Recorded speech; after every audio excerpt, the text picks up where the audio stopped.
안녕하세요. 저는 서울에서 두 아이를 기르고 있는 50대 후반 여자입니다. 요즘 날씨가 완전히 다 풀려서 봄 날씨가 되었어요. 우리 친정집은 시골이라 길가에 꽃이 되게 많거든요. 꽃뿐만이 아니고 나무도 초록색으로 잎이 새로 나고 있습니다. 어릴 때는 계절이 바뀌는 것에 별 감흥이 없었어요. 그런데 이제는 사계절을 온몸으로 느끼고 있습니다. 친정엄마가 시골에 사니까 더 피부로 와닿거든요. 놀러가서 아이들과 함께 산책할 때 얼마나 즐거운지 모릅니다. 친정 부모님이 사는 이 집터는 어렸을 때부터 제가 살던 곳이에요. 그래서 더 정감이 가는 우리 집이랍니다. 그런데 이런 제 소중한 공간에 대해 얼마 전에 사건이 하나 발생했어요. 오늘 사연도 그날의 기억에 관한 내용입니다. 참, 그동안 우여곡절이 많았는데 얼마 전에 확 터지게 되었어요. 앞서 말했듯 저는 시골 출신입니다. 제 고향은 완전 충청도 내륙에 있는 곳인데요. 지역이 유명한 편도 아니고 말해도 사람들이 잘 모르는 곳이죠. 그래서 설명할 때도 옆에 있는 큰 지역을 말하고 그 옆에 있는 곳이라고 부가 설명을 합니다. 하지만 이렇게 오지 시골이라고 제가 가난하게 살았다는 건 전혀 아닌데요. 왜 다들 제가 시골 출신이라고 하면 가난하다고 생각하는지 저는 오히려 의문입니다. 그리고 시골이 고향이라고 하면 다들 농사 얘기를 하더라고요. 왜 우스갯소리로 강원도 사람들은 감자 소리를 싫어한다고 들었습니다. 저도 상당히 비슷해요. 거기는 그럼 어떤 농작물을 재배하냐고 대놓고 질문을 듣기도 했죠. 아, 심지어 큰형님은 저를 처음 본 날 뭐라고 했는지 아세요? 어머, 그럼 동서 고향에선 도대체 뭐 먹고 살아요? 나물 캐먹고 그러나? 물론 집 앞마당에서는 나물을 키우고 그걸 캐서 먹기는 해요. 그런데 우리 집이 절대 나물만 캐먹고 그러진 않습니다. 미디어에서 한창 시골 생활이 유행하고 하면서 자급자족이 유행하더라고요. 하지만 저는 절대 어릴 때부터 지금까지 풀만 먹고 자란 편은 아니에요. 일단 우리 집은 원할 때마다 고기를 먹었어요. 충분하게 그럴 수 있는 형편이었거든요. 부모님은 제가 알기로 결혼을 선을 보고 하셨다고 합니다. 두 분 다 집안이 좋으시거든요. 부잣집끼리 만나 선을 보고 결혼했으니 저는 상당히 부유한 가정 환경 속에서 자랐어요. 기억도 잘 나지 않는 어린 시절에도 우리 집이 부자라는 것을 인지할 정도로요. 먹고 싶은 것을 못 먹은 기억은 아예 없습니다. 어린 시절에 우리 또래는 다 기억하실 텐데 바나나가 되게 귀했어요. 그런데 저는 그 귀한 바나나를 원할 때마다 제한 없이 먹을 수 있었습니다. 부모님께 말만 하면 다 구해주셨거든요. 우리 부모님은 고물상을 운영하셨습니다. 고물상이라고 하면 선입관을 가지고 대하시는 분들이 많더라고요. 그런데 저는 오히려 그런 반응이 의외라고 느껴집니다. 한평생 가난하고 부족하게 살았던 기억 자체가 없거든요. 부모님은 고물상만 운영한 것이 아니라 시골에서 소도 키우셨어요. 소를 키우느라 도시에 가서 살지 않았던 거였죠. 어렸을 때 기억인데 학교에 갔다 돌아오면 엄마는 늘 소를 돌보고 계셨습니다. 어린 저는 소가 너무 커서 무서워했거든요. 엄마가 소는 사람을 해치는 동물이 아니라고 웃으셨던 게 기억나요. 아무튼 저는 가난하지 않게 자랐다는 게 제 말의 요지입니다. 그렇게 저는 중학교까지 동네에서 나왔는데 고등학교 때는 부모님과 떨어져 살았어요. 우리 고향에 고등학교가 있긴 했는데 부모님이 인근 도시로 가길 원하셨거든요. 제 교육 때문에 내린 결정이었습니다. 다행히 거기 이모가 살아서 이모네 집으로 가서 살았죠. 이렇게 말하면 또 제가 눈칫밥을 먹은 것 같죠? 전혀 아니랍니다. 이모도 원체 잘 살았고 우리 부모님이 지금 치환해도 큰돈을 주셔서 사촌 언니와 오히려 친자매처럼 지냈거든요. 도시에서 저는 공부를 정말 열심히 했습니다. 그래서 대학은 서울로 가게 되었어요. 우리 딸 그렇게 공부 열심히 하더니 서울로 대학을 가네? 엄마는 우리 딸이 그렇게 잘 될 줄 알았어. 너무 수고 많았어. 고등학교를 다른 지역으로 간 것은 그리 큰일이 아니었습니다. 하지만 대학을 서울로 가게 된 것은 참 큰일이었어요. 제가 외동이라 사촌 언니가 있는 이모 집은 너무 좋았거든요. 반면 서울에는 제가 아는 사람이 한 명도 없었습니다. 부모님은 금지호 겸 외동딸이 서울에 가서 적응하지 못하는 것이 걱정되었는지 학교 바로 앞에 아파트를 얻어주셨어요. 그때는 대부분 학생이 학교 앞에서 하숙했는데 저는 호화롭게 지낼 수 있었습니다. 하지만 제 성격도 그렇고 부모님의 철학이 하나 있었어요. 그건 바로 우리가 부자인 것을 절대 남들에게 과하게 티내지 않는다는 것이었습니다. 우리가 잘 사는 것을 굳이 남들에게 과시할 필요는 없어. 받지 않아도 될 미움을 받게 될 수도 있거든. 특히 부모님은 굉장히 검소한 편이었어요. 시장에서 산 옷 하나를 계속 돌려 입고는 하셨죠. 옷을 많이 빨아 망가져도 그걸 기워 입으셨습니다. 집안 살림 대부분도 아주 오래된 것들이었습니다. 이불과 수건도 웬만하면 바꾸지 않으셨어요. 이렇게 단지 저에게만 아끼지 않았고 부모님 당신들은 사치를 전혀 부리지 않았답니다. 특히 사는 곳이 시골이니 꾸밀 필요도 없었어요. 잘 보일 사람 자체가 없었거든요. 그러나 하나뿐인 딸이 서울에 간다니 부모님은 걱정되셨는지 아파트를 얻어주셨습니다. 그래도 우리 딸이 처음으로 혼자 살게 됐는데 어떻게 방 한 칸만 얻어주겠어? 만약 돈 필요하면 언제든지 말해. 알겠니? 학비를 포함한 용돈도 아주 넉넉하게 받아 대학 시절에도 쪼들리지 않고 살 수 있었어요. 휴학 없이 졸업한 저는 바로 회사에 취직하게 되었습니다. 대학 때 살던 아파트는 제가 취업을 하면서 돈을 벌기 시작하자 바로 처분했습니다. 직장은 전공을 살려 어느 중소기업의 회계부서로 들어가게 되었어요. 아니, 왜 팔아? 나 같으면 그 집에서 계속 살 거야. 아파트를 팔고 왜 굳이 원룸으로 가는 거야? 부모님 도움 그만 받고 내 힘으로 자립하고 싶어. 작지만 내가 이뤄낸 공간이라 뿌듯함이 커. 심지어 처분할 때 부모님까지 나서서 말리셨는데 저는 끝까지 고집을 피웠죠. 말 그대로 저도 성인이고 돈을 버니까 제가 스스로 이뤄내는 삶이 좋았거든요. 직접 버는 돈이라는 게 큰 의미를 지닌다는 것을 알게 되었습니다. 그리고 그때 직장에서 지금 남편을 만나게 되었어요. 남편은 저보다 2살 많은 영업사원이었습니다. 워낙 일을 잘해서 사내에서 유명한 직원이었어요. 저는 그런 남편의 모습에 반해 제가 먼저 따라다녔죠. 그리고 결국 그렇게 연애를 하게 되었고 마침내 결혼 얘기도 나왔습니다. 연애하면서 서로 집안 얘기도 자주 했는데 저는 우리 부모님이 그냥 시골에 사신다고 하고 별다른 말을 하지 않았어요. 자기네 부모님은 어떤 일 하신다고 하셨지? 그냥 시골에서 농사 짓고 동물 키우셔. 아, 그리고 아버지는 고물상도 하셔. 딱 저 정도로만 말했어요. 괜히 우리 집이 잘 산다고 으스대기가 싫었거든요. 그래서 남편은 제가 여유 있는 가정에서 자랐다는 것을 그 당시에 전혀 몰랐답니다. 서로의 집에 인사를 갔을 때에도 전혀 눈치를 채지 못했어요. 남편의 집은 지극히 평범한 집이었습니다. 아니, 정확히 말하자면 평범보다 살짝 위였어요. 남편은 3형제 중 막내였고 위로는 2명의 형이 있었습니다. 형들은 이미 결혼한 상태였어요. 제가 약간 놀랐던 것은 2명의 형이 둘 다 장가를 굉장히 잘 갔다는 점이었어요. 형님들은 둘 다 가정주부였는데 재밌는 점이 있었습니다. 바로 형님 2분이 친구 사이였다는 거예요. 알고 봤더니 큰 아주버님은 결혼식장에서 큰형님의 친구인 둘째 형님을 보고 둘째 아주버님에게 반해서 따라다녔다고 하더라고요. 대기업에 다니는 큰 아주버님과 달리 둘째 아주버님은 남편처럼 평범한 중소기업이었거든요. 그래서 결혼한다고 했을 때 둘째 형님 친정에서 약간 반대하기도 했다고 남편은 말했습니다.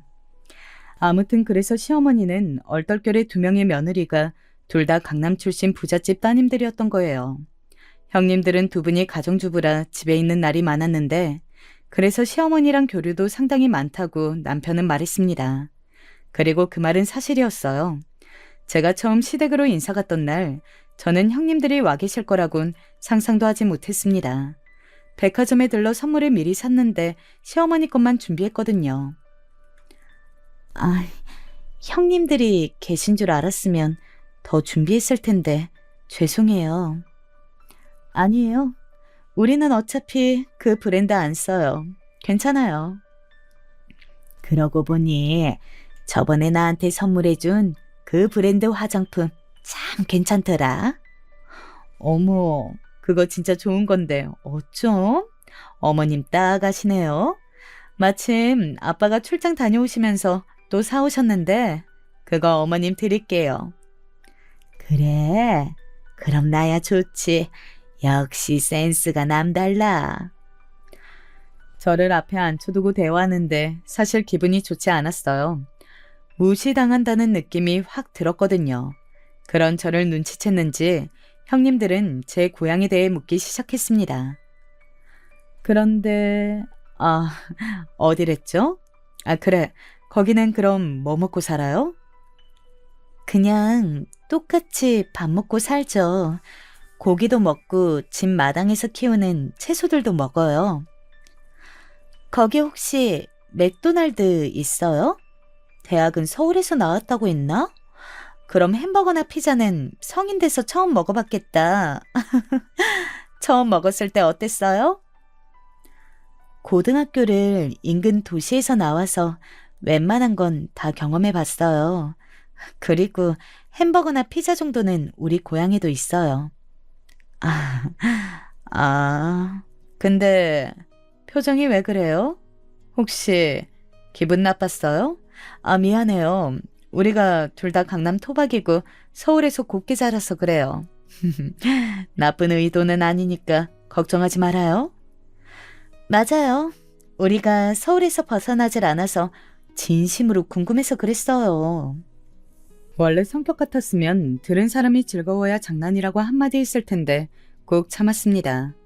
왜냐하면 전날은 제가 시댁의 얼굴을 보인 첫날이었으니까요. 다행히 시부모님들은 상대적으로 괜찮았습니다. 시어머니는 저를 소외감 들게 하긴 했어도 그렇게 나쁜 분은 아닌 것 같았어요. 남편도 우리 집에 인사를 왔는데 부모님은 하나뿐인 딸의 남편이라고 얼마나 반갑게 맞아주셨는지 몰라요.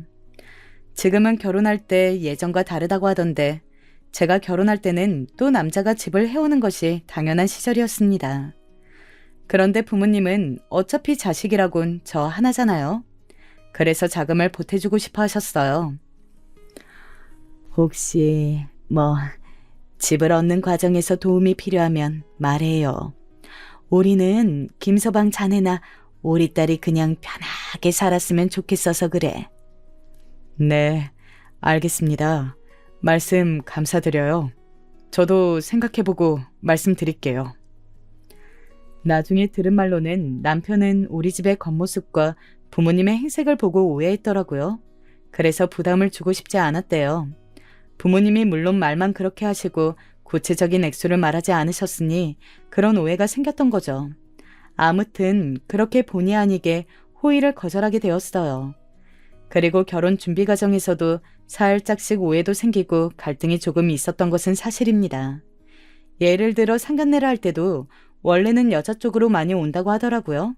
그런데 상견례 가게를 당연하게 서울로 잡는 시어머니를 보고 살짝 마음이 서운했어요. 아가, 그래서 우리 상견례는 다음 주 토요일로 하자.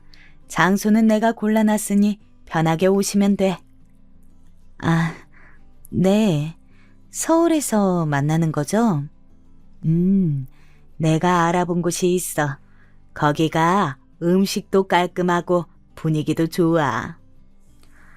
아무래도 상견례 자리만 그렇게 하고 결혼식장은 우리 지역으로 잡아도 되니까 그때는 그냥 넘겼습니다. 그런데 상견례 자리에서 결혼식장 지역을 정하는데 시어머니는 당연하게 서울을 말씀하시더라고요. 우리 부모님이 비록 시골에 사셔도 주위 친척이나 지인들이 많거든요. 토박이들이라 필수 참석하시는 분들만 해도 엄청났어요. 그분들을 다 서울로 데리고 오려면 버스 대절을 3대는 해야 하는 상황이었습니다. 그래서 어떻게 조율할지 제 나름대로 고민이었는데 시어머니가 서울 예식장을 계속 언급하시더라고요. 그런데 어머님, 장소가 서울이 편하신가요? 당연하지. 아, 혹시 오시는 분들이 많으신가요? 아유, 아닙니다. 사돈 편하신 대로 하세요. 우리야 뭐 버스로 가면 되니까 괜찮아요. 지수야, 괜찮아. 나름 용기 내어 말한 건데 시어머니 반응이 서운했습니다. 더불어 엄마한테도 서운한 마음이 들었어요. 나중에 말했더니 엄마는 그래도 시집 가는 건데 시작도 전에 밉보일까봐 두려웠다고 하더라고요. 그날 상견례 자리에서 부모님도 자리가 자리인 만큼 양복을 입고 오셨어요. 그런데 시부모님은 형님들이 선물해준 아주 고급 양복을 입고 오셨거든요. 그래서 상대적으로 초라해 보이는 부모님을 보고 제가 속이 많이 상했습니다. 상견례가 끝나고 백화점에 가서 두 분 다 질 좋은 비싼 양복을 사라고 울며 말할 정도로요. 이런 게 다 뭐가 중요해? 엄마랑 아빠는 괜찮다니까 왜 네가 속상해서 그래? 진짜 별일 아니야. 우리 집이 돈이 없는 것도 아닌데 괜히 그냥 오늘 속상해. 결혼식 날에는 꾸미고 와? 그 당시 저도 참 어렸죠. 진짜 가난하면 어쩔 수 없다고 생각했을 텐데 돈도 많으면서 무시당하는 느낌이 견디기 힘들었던 것 같습니다. 결혼식 당일에는 그래서 부모님이 두 분이 다 한껏 꾸미고 오셨어요. 결국 서울에서 결혼식을 올렸는데 시골에서 오시는 분들이 대부분이셨죠. 나중에 대학 친구가 말해주길 형님들이 그렇게 비웃었다고 하더라고요. 저는 안쪽에 신부 대기실에 있느라 몰랐었지만요. 아유, 시골에서 올라오느라 머리부터 발끝까지 꾸몄나 봐. 그러니까 진짜 어떻게 보면 안쓰럽기도 하고. 이런 결혼식장에서 하게 될 줄은 몰랐을 거야. 아휴, 만약 시골에서 했으면 우리 거기까지 갈 뻔했네. 그러니까 나 지금 상상했다가 소름 돋았어. 어휴. 이런 대화를 나눴다고 얼마 전에 친구가 말했습니다. 그것도 모르고 저는 대기실 안에서 웃고 있었던 거죠. 상견례부터 결혼식까지 다 서울로 잡는 것을 보고 저는 마음이 좋지 않았어요. 그래도 친정엄마가 계속 이왕이면 좋게 생각하라고 말씀하셔서 최대한 긍정적으로 생각했습니다. 그런데 이 생각도 오래가지 않았어요. 결혼하고 첫 명절 때 무슨 일이 일어났는지 아세요? 남편도 저도 직장인이라 명절 전에 시간을 낸다는 것은 전혀 쉽지 않았습니다. 우리가 일하는 업계가 특히 그랬어요. 저는 회계 담당이라 명절같이 큰 휴일을 앞두고 쉬는 것은 우리에게 있을 수가 없었죠. 그런데 명절 전에 열심히 일하고 있는데 큰형님한테 전화가 걸려왔어요. 동서, 지금 일해? 아니, 다름이 아니고 우리 이제 곧 추석이잖아. 그래서 미리 음식 준비할 게 많아서 연락했어. 시댁이 큰 집이라 친척들도 많이 오시거든. 나랑 둘째 동서는 미리 며칠 전부터 가서 돕는 편인데 동서는 좀 힘들려나? 아, 형님, 제가 정말 너무 죄송해요. 퇴근하고 가서 도와드리면 안 될까요? 야근은 안 하도록 노력할 수 있는데 아예 일을 빼는 건 힘들 것 같아요. 아, 그래? 그럼 명절 전날에는 올 수 있지? 내가 그렇게 말해 놓을게. 네, 전날에 제가 가서 도와드릴 테니까 저랑 같이 해요. 그때는 아직 시댁이 잘 보이고 싶은 마음이 큰 상태였어요. 그래서 1초도 쉬지 않고 일해서 겨우 퇴근 전에 다 마무리하고 바로 시댁으로 갔습니다. 그런데 제가 들어갔더니 이미 준비를 다 한 상태더라고요. 제가 도와드릴 건 없나요? 어머님, 뭐 도와드릴까요? 이미 다 끝냈지. 저녁 먹으러 온다고 그랬다면서 와서 먹기나 하려? 네? 아니, 저는 같이 준비하는 줄 알았어요. 저녁 8시가 다 되어서 온 거면 그게 어떻게 도와주는 거니? 됐다. 시어머니는 너무나도 제게 냉랭하게 대하셨죠. 영문을 몰라 큰형님을 쳐다보았더니 저를 모르는 척 눈을 피하더라고요. 황당했지만 일단 아무것도 모른다는 표정으로 밥을 먹으려는데 도저히 밥이 넘어가지 않았습니다. 구역구역 먹어서 집에 가기 전에 소화제를 사 먹을 정도였어요. 괜히 서러워서 남편에게 하소연하기도 했습니다. 일부러 그러는 걸까? 내가 분명 같이 하자고 했는데. 너무 신경 쓰지 마. 내일 일찍 가서 도와드리면 오해 풀리실 거야. 이왕이면 다 같이 모이는 명절인데 행복하게 지내자. 그리고 다음 날 남편과 저는 새벽 6시에 일어나서 시댁으로 향했습니다. 시댁에는 이미 형님들이 와 계셨어요. 어색하게 형님들을 도와 뭐라도 하려고 했는데 여성분들은 공감하실 거예요. 이미 분위기가 저를 배제한 분위기였어요. 형님, 제가 할게요. 저 주세요. 응? 아니야, 괜찮아. 어머님, 이거 한번 간 봐주세요. 딱 좋다. 딱 좋아. 이대로 하자. 제가 마치 투명 인간인 것처럼 대하니 서러움이 확 밀려왔죠. 그래도 꾹 참고 설거지를 하거나 그릇을 치우고 도왔습니다. 그리고 친척들이 와서 차례를 지내고 이제 슬슬 친정으로 갈 시간이 다가왔어요. 우리 친정은 시골에 있으니 차례를 지내고 바로 출발해도 저녁에 도착했거든요. 그런데 형님들이 움직일 생각을 하지 않더라고요.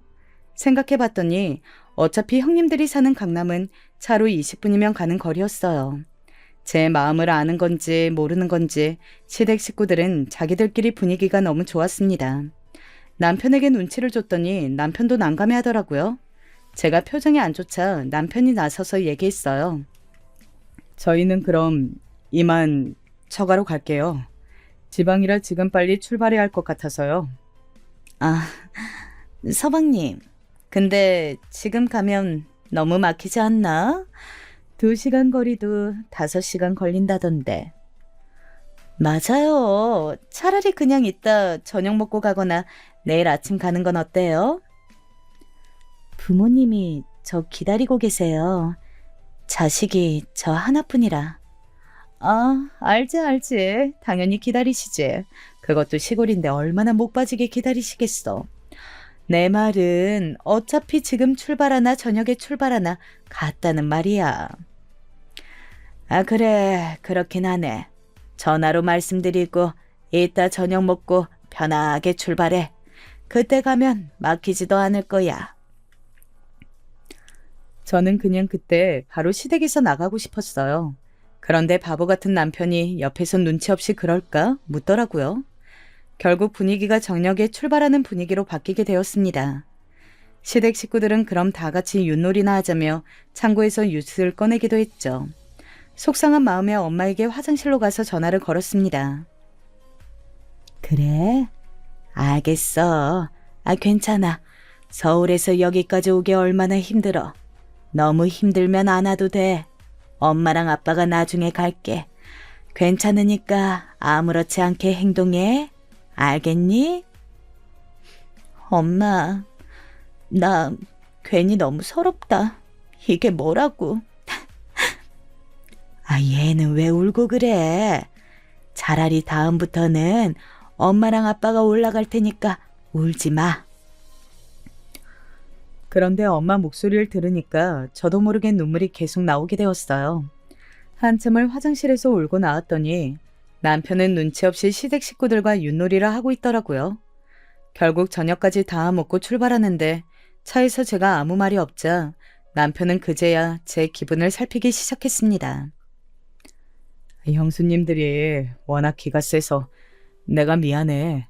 앞으로는 당신 속상하게 하지 않을게. 겨우 진정하고 친정에 아주 늦은 시간에 도착하게 되었죠. 친정 부모님은 제 생각처럼 당연히 진수성찬을 하고 기다리고 계셨습니다. 밤에 야식 같은 저녁을 먹고 다음날 일어났는데 매번 이런 식으로 명절을 보내기가 싫더라고요. 저도 우리 부모님을 보고 싶은 마음이 크니까요. 그래서 용기 내어 남편과 대화한 후에 다음 명절엔 우리 집 먼저 가기로 둘이 얘기했습니다. 그리고 그걸 시댁에 가서 말씀드렸어요. 그날은 마침 제 생일이라 시댁에서 같이 저녁을 먹는 날이었습니다. 그래서 다음 명절에는 아내 고향에 먼저 다녀올게요. 지방이라 차가 너무 막혀서 오히려 그렇게 하는 게 효율적이더라고요. 아, 하긴 너무 시골이라 그렇긴 하겠다. 뭐? 그럼 그렇게 해라. 요즘은 그렇게 하는 집들이 꽤 있더라. 며느리가 원하면 그렇게 해야지. 뭐든 좋게 좋게 생각하자. 기분이 안 좋은 게 눈에 보였지만 어쩔 수 없었어요. 저도 우리 부모님을 보고 싶은 마음이 크잖아요. 그래서 다음 명절인 설날에는 우리 고향을 먼저 방문했어요. 퇴근하고 친정집으로 가서 부모님 얼굴도 보고 남편과 제가 어린 시절 다녔던 학교도 갔죠. 재밌게 놀면서 행복한 마음으로 지냈습니다. 시댁으로 가는 것을 알고 엄마는 최고급 한우와 신선한 채소도 챙겨주셨어요. 그렇게 남편의 차 트렁크에 가득 싣고 서울로 가서 시댁에 갔더니 형님들이 아직 시댁에 있더라고요. 당연히 친정으로 갔을 거라 생각했는데 조금 당황했습니다. 한우를 시부모님 것만 가지고 왔거든요. 어머님, 아버님, 저희 왔어요. 형님들 아직 계셨네요? 동서. 우린 저녁 먹고 가려고. 우와, 이게 다 뭐야? 시골에서 오느라 고생했을 텐데 뭘 이리 챙겨왔어. 부모님이 한우를 좀 챙겨주셨어요. 시골에서 한우 사서 보내시려면 어머, 신경 되게 많이 쓰셨다. 너무 무리하신 건 아니지? 네? 아, 전혀요. 무리라뇨. 문제될 거 없어요. 형님들은 저녁을 먹고 각자 친정으로 돌아갔습니다. 저는 불편하지만 그래도 시부모님에게 도리를 다하려고 노력했어요. 말도 먼저 걸고 반주도 같이 해드렸죠. 이렇게 중간에서 조율하며 살고 있었는데 아무래도 친정이 거리가 멀잖아요. 그래서 친정에 가는 것보다 시댁에 가는 게 더 많았어요. 친정에 한 번 갈 때 시댁에는 3번을 가게 되었습니다. 부모님 얼굴을 자주 못 보는 게 좀 슬프더라고요. 그런 제 마음을 안 건지 어느 날 아빠가 저에게 말씀하셨어요. 아빠가 네 집 주변에 고물상 하나 열까? 마침 뭐 심심하기도 하고. 그러면 소는 누가 키우고? 됐어. 내가 더 많이 내려가도록 노력할게.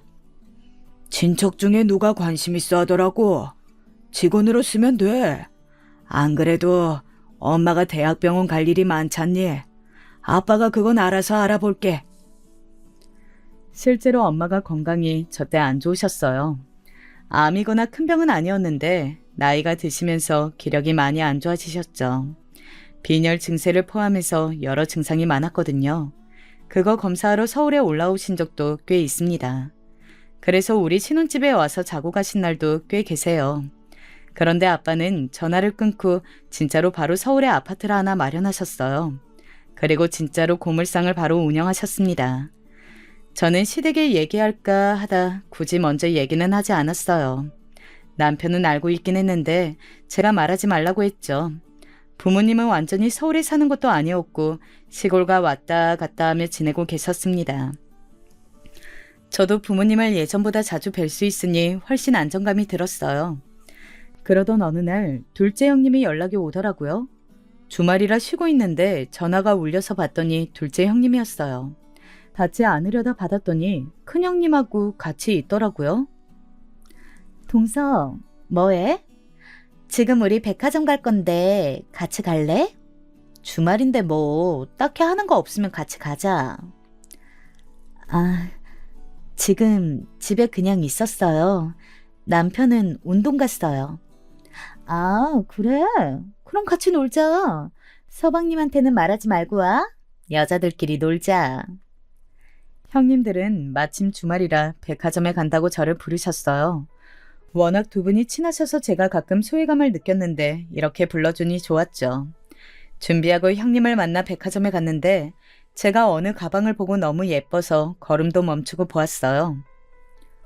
동서, 그거 마음에 들어? 예쁘긴 하다. 근데 그거 비싼데 괜찮아? 아, 마침 제가 딱 찾던 모양이어서요. 색깔도 검정색이라 때도 안 탈 것 같고. 뭐 마음에 든다니까 다행이긴 한데 저거 브랜드 값이 좀 세. 명품 중에서도 비싼 편인데 괜찮아? 제가 사치하거나 그런 성향은 전혀 아니라고 앞서 말했잖아요. 그래서 명품 가방도 딱 하나밖에 없었어요. 그런데 마침 진짜 제가 그렇게 찾던 디자인의 가방이라 눈여겨보고 있었죠. 충분하게 그럴 능력도 되었고 친정이 워낙 돈 걱정 없이 살아서 그 정도의 가방은 당연히 살 수 있었어요. 그런데 자꾸 옆에서 저한테 비꼬면서 비싸다고 너는 안 된다는 뉘앙스로 말하니 기분이 안 좋더라고요. 그래서 매장으로 들어가서 한 번에 구매까지 하게 되었습니다. 동서, 괜찮아? 아니, 너무 무리하는 거 아니야? 적당히 해. 나중에 우리 원망하면 안 된다. 우린 말렸다. 아니요, 괜찮아요. 걱정해 주지 않으셔도 돼요. 복잡한 마음으로 작은 형님 차를 타고 집으로 가고 있는데 마침 그때 아빠한테 연락이 왔어요. 안 받을까 하다 그냥 받았습니다. 아빠, 무슨 일이야? 나 지금 형님들하고 백화점 갔다가 집에 가고 있어. 딸. 아빠가 급하게 엄마랑 병원에 가느라 리어카를 우리 아파트에 두고 왔거든. 혹시 그것만 고물상에 가져다 놓아줄래? 미안해. 응? 알겠어요. 내가 그건 해줄 수 있어. 병원 잘 다녀와. 왜? 아버지야? 네. 아빠가 고물상을 하시는데 리어카를 옮겨달라 해서요.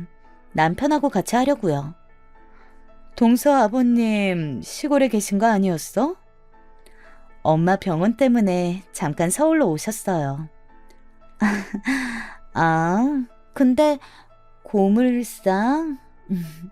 오늘 동서 진짜 우리가 괜히 돈 얘기해서 명품백 산 거 아니지? 네? 그런 거 전혀 아니니까 걱정하지 마세요. 괜찮아요. 그렇게 형님들과 웃는 얼굴로 내리고 저는 남편을 만나 리어카로 옮겨 놓았어요. 저한테는 되게 일상인 일이었고 이날의 기억이 그렇게 나쁘게 남지 않았거든요. 그런데 형님들은 고물상을 운영하면 가난하다고 생각했나 봐요. 괜히 제가 자존심을 부려 무리하게 명품 가방을 산 사람이 되었던 거죠. 그 뒤로 시아버지 생신이라 다 같이 모였는데 그때도 저한테 이렇게 말씀했습니다. 동서, 오늘은 왜 그 가방 안 들고 왔어? 그때 완전 마음에 든다고 했잖아. 그거 집에 있어요. 별로 들고 싶지 않아서 그랬어요. 어머님, 그거 아세요? 동선의 아버님, 서울에 계신데요. 고물상 운영하신다고 하더라고요. 그래. 그럼 언제 밥 한번 같이 먹자고 전해드려. 서울까지 힘들게 오셨는데 사돈끼리 얼굴은 보는 게 좋지. 고물상 운영하시면 쉬는 날은 없으려나? 제가 한번 말씀드려 볼게요. 괜찮아요. 이런 일이 발생할까봐 일부러 먼저 말하지 않았던 거였죠.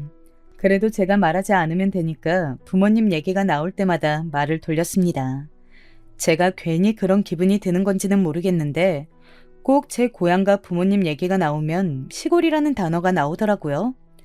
듣기 좋은 소리여도 3번 이상 들으면 질리잖아요. 그렇게 시간이 지나고 있었습니다. 결혼하고 남편하고 아기는 바로 가지자고 이미 얘기를 한 상태였어요. 그런데 아무리 노력해도 아이가 찾아오지 않더라고요. 다행히 시어머니가 아이에 대해 눈치를 주는 분이 아니셔서 다행이었죠. 이미 형님들이 딸과 아들을 낳아 손주들이 많아서 저한테는 딱히 기대하지 않으셨어요. 그런데 문제는 친정이었습니다. 친정 부모님은 제가 외동딸이라 손주를 매우 바라고 계셨거든요. 병원에 갈까 생각도 했는데 그냥 초연하게 기다리는 것도 방법이라는 말을 들었습니다. 그래서 한 3년을 기다렸더니 자연스럽게 아기가 우리 부부에게 찾아왔어요. 어머, 웬일이야. 드디어 아기가 생겼어? 엄마 아픈 것도 사라지고 손자도 생기고 우리 가족에게 좋은 일이 자꾸 생기네. 그러니까 나도 너무 놀랐어. 엄마, 김서방은 기뻐서 운다 울어. 시댁에서는 우리 아이가 첫 손주가 아니라 상대적으로 관심이 덜했어요. 그렇다고 서운하거나 그러진 않았습니다. 오히려 많은 관심은 부담스러워서 좋았죠. 친정 부모님은 뛸 듯이 기뻐하셨어요. 그러면서 아직 태어나지도 않은 아이를 위해 시골 집을 리모델링 하겠다고 말씀하셨어요. 아빠, 아직 아기 낳지도 않았어. 왜 이렇게 오버해? 진짜 너무 웃긴다. 마침 우리 집이 오래되기도 했고 한 번쯤은 리모델링 하고 싶었어. 마침 잘 됐지. 아이고, 우리 공주님인지 왕자님인지 너무 기대된다. 그렇게 친정 부모님의 관심을 한 몸에 받으며 드디어 아이가 태어났어요. 중간에 산부인과에 갔더니 제 배 안에 한 명이 아니고 쌍둥이라 총 2명이 있다고 해주셨거든요. 저는 아들 쌍둥이를 낳게 되었어요. 쌍둥이라 무게가 상당해서 회사는 그만두었습니다. 친정 부모님이 특히 그만두길 원하셨어요. 건강이 제일 중요하니까 제 몸을 최우선으로 생각하라 하셨죠. 그러면서 조리원을 최고급으로 알아보고 다 결제해 주셨어요. 어머, 동서, 조리원 거기로 했어? 거기 진짜 비싼 곳인데. 아빠가 출산하느라 수고 많았다고 결제해 주셨어요. 아, 되게 부담되셨을 텐데. 거기 연예인들이 가는 곳이잖아. 알지? 진짜 비싼데. 고물상. 형님들, 우리 집 형편 걱정해 주시는 거예요? 저번부터 말씀드리고 싶었는데 저는 괜찮아요. 좋은 마음으로 걱정해 주시는 건 알겠는데 진짜 괜찮아서 괜찮다고 하는 거예요. 뭐 그렇다면 다행이고 우리는 좋은 마음으로 말해준 거야? 알지? 오해는 말았으면 좋겠어. 제가 뭐만 하면 돈 얘기를 꺼내며 걱정을 빙자한 오지랖을 부리는 것에 저는 이미 지쳐 있었어요. 그런데 그게 시작이었습니다. 조리원을 시작으로 아이들 장난감, 옷, 유모차까지 다 가격대가 나가는 제품을 쓰면 그렇게 아는 척을 하더라고요. 제가 외동딸이라 유일한 손자들인 아들 쌍둥이들이 친정 부모님 눈에는 당연히 예뻐 보이잖아요. 이런 행동들은 아이들이 커가면서 더 심해졌어요. 친정 부모님은 어떻게든 더 해주고 싶어 하셨죠. 저는 아직도 리모델링이 다 됐다고 해서 친정집에 갔을 때를 잊을 수가 없습니다. 영화에서 보던 그런 초호화 저택이 있더라고요. 아주 으리으리하고 화려했습니다. 엄마, 이게 뭐야? 아니, 우리 무슨 드라마 찍어? 세상에. 우리 재호 상호가 아들이잖아. 뛰어놀려면 이 정도는 되어야 외갓집에 자주 오지. 안 그래? 아이고, 우리 강아지들. 실제로 아들들은 외갓집에 가는 것을 아주 좋아했어요. 가면 마당에 부모님이 미니 수영장도 만들어 놓으셨거든요. 강아지도 있고 뛰어놀아도 아무도 뭐라 하지 않았죠. 오히려 겨울에 가면 눈썰매도 태워주고 자기들 세상이었어요. 그러니 아이들이 크면서 더 외가에 자주 가기 시작했어요. 굳이 이런 것을 제가 시댁에서 말할 필요는 없다고 생각해서 말하지 않았죠. 그러다 사건이 하나 터지게 되었어요. 저와 남편은 아이들이 공부만 하는 아이들로 자라는 것은 원하지 않았습니다. 하지만 교육을 어느 정도 받는 것은 원했어요. 본인들이 거부하면 그때는 시킬 생각이 전혀 없었는데 다행히 아들들은 공부에 흥미를 보였습니다. 특히 영어에 많은 관심이 있었어요. 이런 얘기를 친정 부모님께 했더니 국내에서 손꼽히게 비싼 학교에 보내는 것이 어떠냐고 물어보셨습니다. 거기 엄마, 근데 학비가 좀 비싸. 우리는 하나도 아니고 둘이니까 조금 고민이 되네. 소 몇 마리 팔지 뭐. 학비가 대수니? 우리 강아지들이 공부에 관심이 많다며.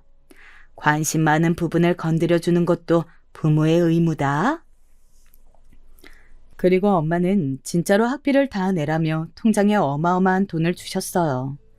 들어가면 아이들 수준에 맞게 영재교육부터 사교육을 시키는 게 워낙 많았거든요. 저와 남편은 고맙게 생각하며 돈을 받았죠. 그러다 명절이라 시댁에서 모이게 되었어요. 동서, 얘들 이제 초등학교에 들어가지? 집 앞으로 가게 된 거야?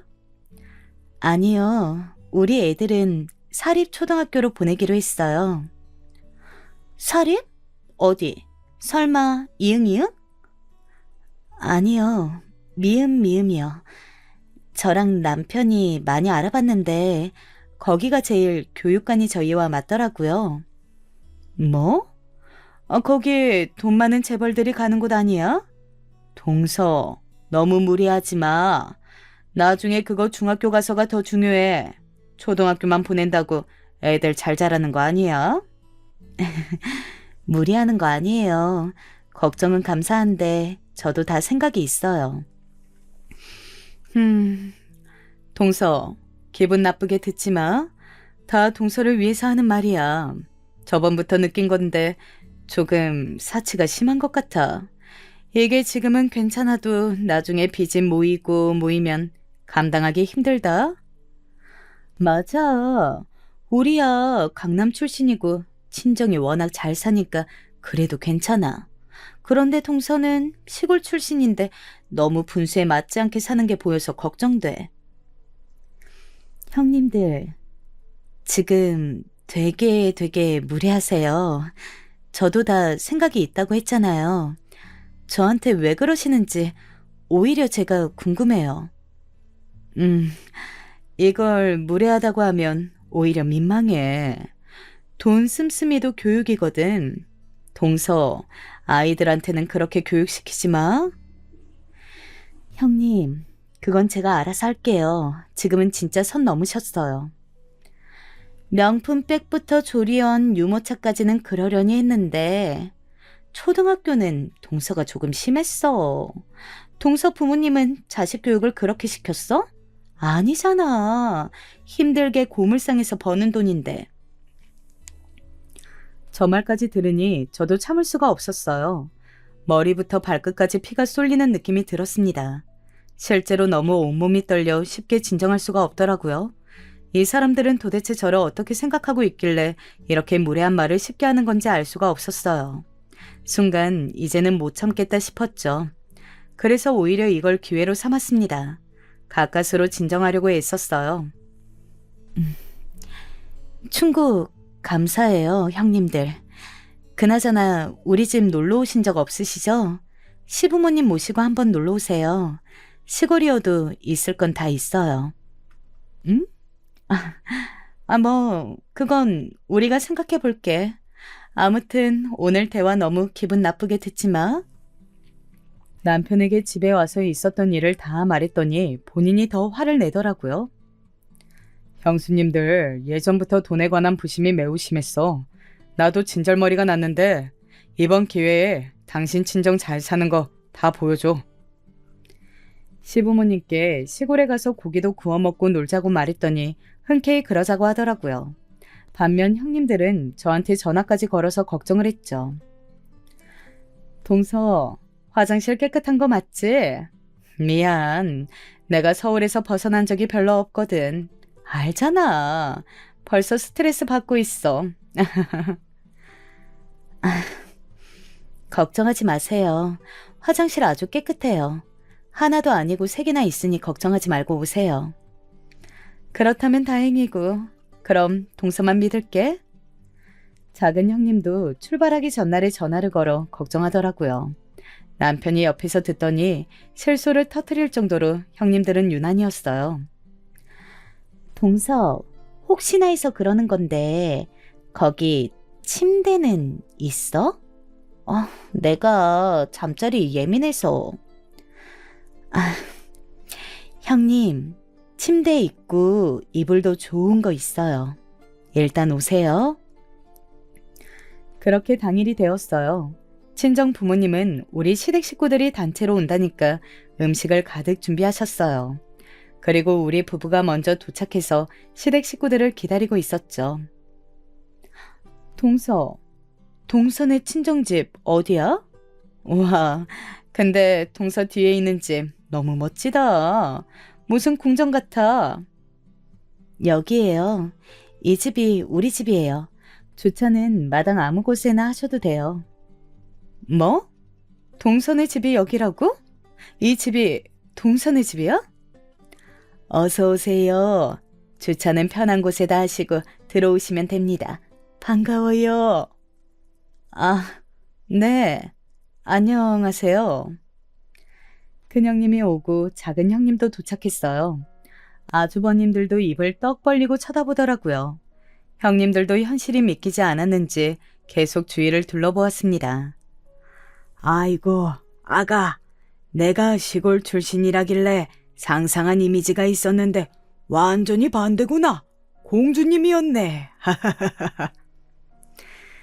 우리 딸이 본인 잘 사는 것을 티내는 걸 진짜 싫어해요.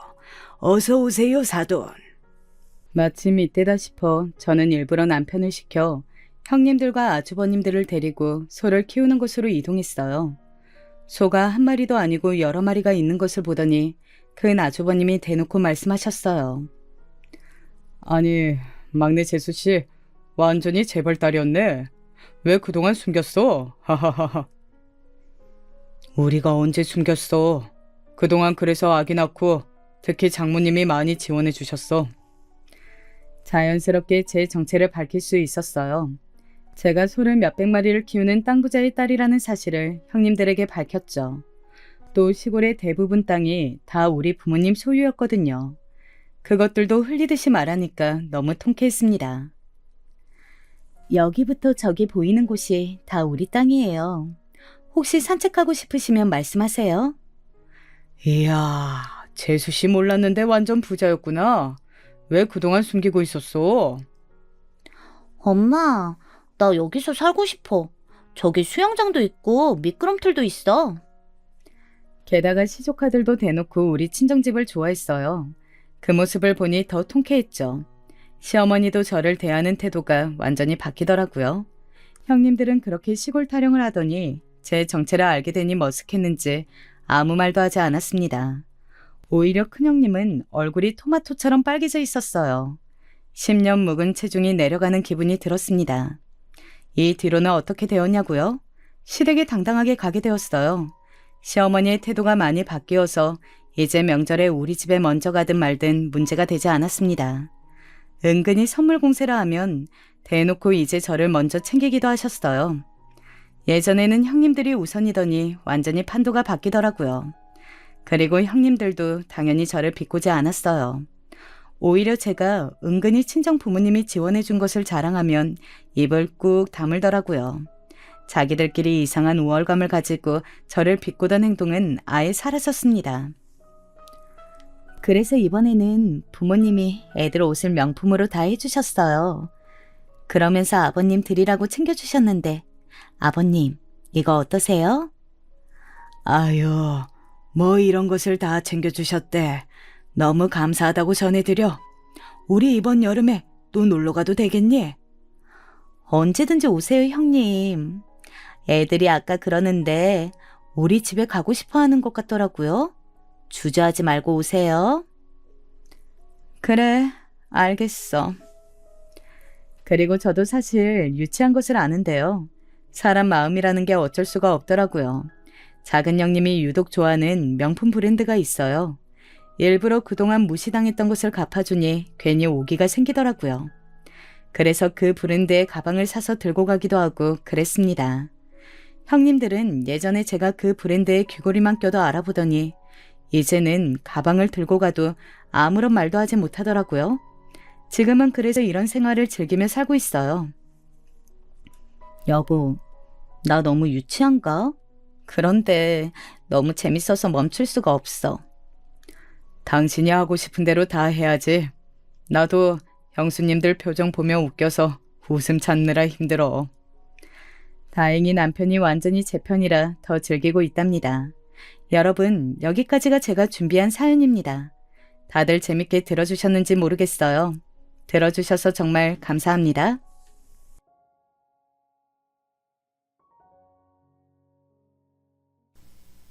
제가 좀 더 현명하게 처신을 잘했다면 하고 생각하기도 합니다. 하지만 도저히 이 늙은이 혼자서는 어떻게 해야 할지 모르겠어서 다른 분들의 도움이나마 조금 받아보고 싶습니다. 제 이야기를 들어보시고 제가 대체 어떻게 하면 좋을지 알려주시면 감사하겠습니다.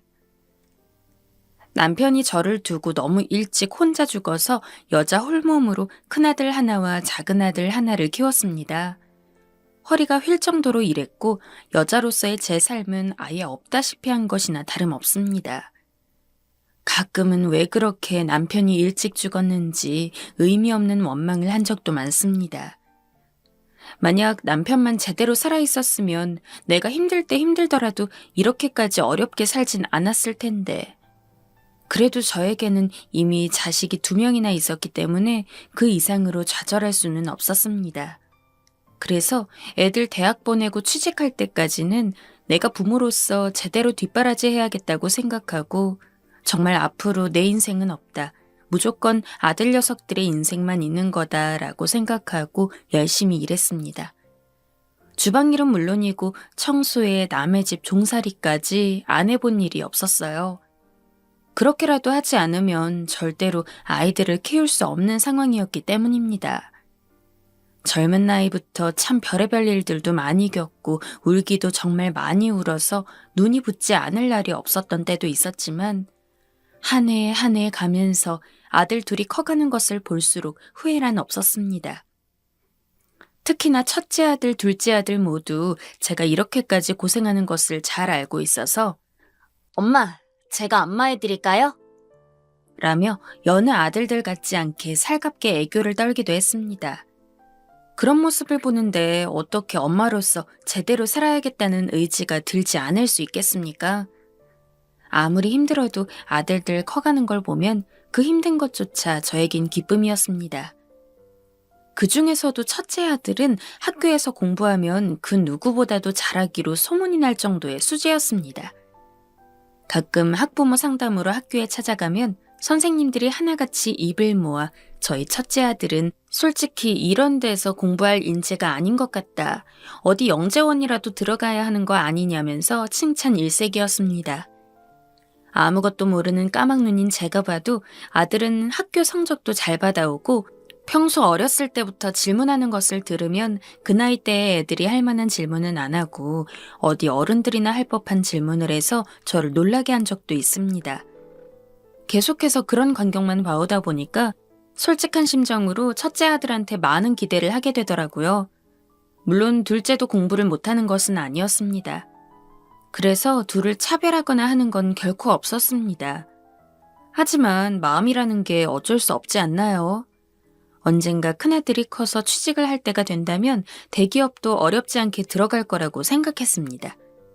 실제로 첫째 아들은 대학도 좋은 곳에 갔고 나중에 졸업하고 취직할 때가 돼서 정말 이름만 대면 모두가 알 만큼 큰 대기업에 들어가게 되었습니다. 어찌나 장하고 기특하던지. 아유, 역시 내 아들이야. 너무 고생했어. 이제 엄마는 죽어도 여한이 없다. 첫째 아들이 대기업에 취직했다고 알린 날, 그날 평소 첫째 아들이 좋아하는 음식들을 잔뜩 차려놓고 파티 아닌 파티를 했습니다. 당시 둘째 아들 역시 취직을 했기에 둘째가 좋아하는 김치찌개, 소고기 육전까지 한 상 가득히 차려서 세 가족에서 정말 배 터질 때까지 식사를 했습니다. 이제 애들도 다 커서 취직을 한 만큼 제가 더 이상 할 일은 없다고 생각했습니다. 하지만 첫째 아들이 취직을 한 지 2달이 채 되지 않은 상태에서 갑자기 저한테 그러더라고요. 자기 퇴사했다고요. 아니, 이제 취직한 지 2달밖에 안 됐는데 벌써 무슨 퇴사야? 회사에서 무슨 일 있었어? 그런 건 아니고요. 사실 취직 준비할 때부터 저는 제 사업을 하고 싶었는데 아니나 다를까 취직해서 일을 해보니까 일이 저랑 잘 안 맞더라고요. 아유, 그래도 그렇지. 다른 것도 아니고 대기업인데 힘들게 들어가서는 어떻게 2달 만에. 아무튼 그래서 말인데요, 어머니.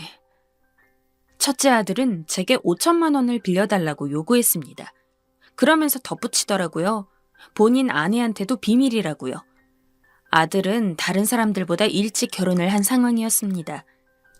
며느리를 본 적이 많이는 없었지만 사업 같은 큰 일을 준비하려면 제가 본 며느리 성격상 꼼꼼하고 야물딱져서 도움이 될 것 같은데 지 와이프한테도 비밀이라니까 저는 걱정이 되었습니다.